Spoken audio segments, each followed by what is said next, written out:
G'day to the people of Australia, Matt Noble here, and on a day at which the leadership of the Australian Labor Party and our country is decided by the 103 caucus members of the Australian Labor Party, I thought it was appropriate and fitting that I weigh in on the race and make my endorsement for the leadership of the Australian Party and the Prime Ministership of Australia.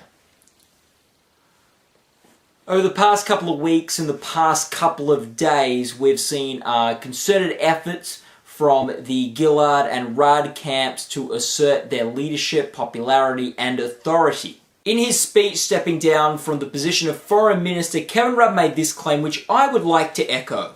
In recent days, Minister Crean and a number of other faceless men have publicly attacked my integrity.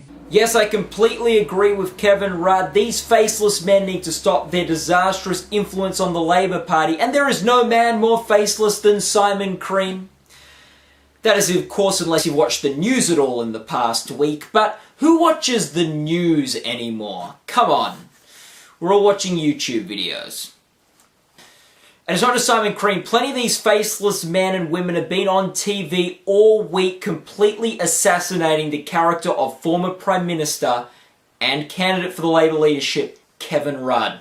Let's have a look. We can't have a collection of prima donnas. He was very difficult to work with. His behaviour then became increasingly erratic, and that is why the leadership changed. Kevin has been running a relentless campaign to undermine the government. In secret conversations with people undermining the government. Any politician who has made these negative personal comments are terrible people who are single-handedly destroying the very foundation of the Australian democratic system. And I hear they don't like puppies. And Kevin Rudd had something to say to these critics. Wow, here's an avalanche of attacks. Kevin Rudd is the Antichrist Incorporated, and if not the son of Satan, then at least the grandson of Satan. You've got to love Kevin Rudd. He is the only guy who can take these negative comments and paraphrase them into something more hate-filled and vitriolic than what they actually were. It's fantastic. But one of the most negative comments, and one of the biggest Kevin Rudd detractors, was Stephen Conway, who made these comments about Kevin Rudd. He said, ultimately what brought him down a year or two ago was the Australian public worked out that he had contempt for them as well. You've got to give Stephen Conway, whether you agree or disagree with him, a lot of credit. Because it takes huge balls to, on one hand, accuse Kevin Rudd of having disdain for the Australian public, while at the same time declaring you are going to vote for the person that the Australian public least wants to be Prime Minister, because the Australian public apparently don't know who would make the best Prime Minister over the Labor caucus. And I guess this points to Kevin Rudd's popularity. It doesn't seem to matter how much mud is thrown his direction. The Australian people seem to just be drawn to him. Who would have thought that being distanced and negatively attacked by a party with incredibly and historic low approval ratings would strike such a chord with the Australian people? And one of the other big criticisms levelled against Kevin Rudd is he's got a messiah complex. We need to get out of this idea that Kevin is a messiah. You know what I say to those critics and to that criticism? You know who else had a messiah complex? Jesus. Things worked out pretty well for that guy. So, now it's time for me to announce who I'm going to endorse for the leadership of the Labor Party and the Australian Prime Ministership, and I am endorsing Kevin Rudd.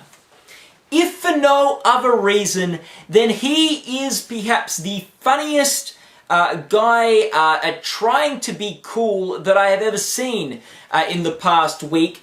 He committed the social faux pas of trying to give himself a cool nickname, while at the same time referring to himself in the third person. Check this out.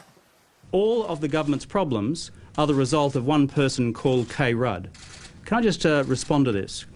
It wasn't K. Rudd who made a pre-election commitment on a carbon tax.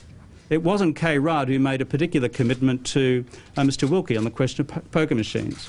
It wasn't Kay Rudd who had anything to do with the East Timor solution or the Malaysia solution. And this incredibly lame, cool, self-appointed nickname was right on the heels of that YouTube video link which treated us to perhaps the daggiest swearing and dropping of the F-bomb I have ever seen in my life. Check it out.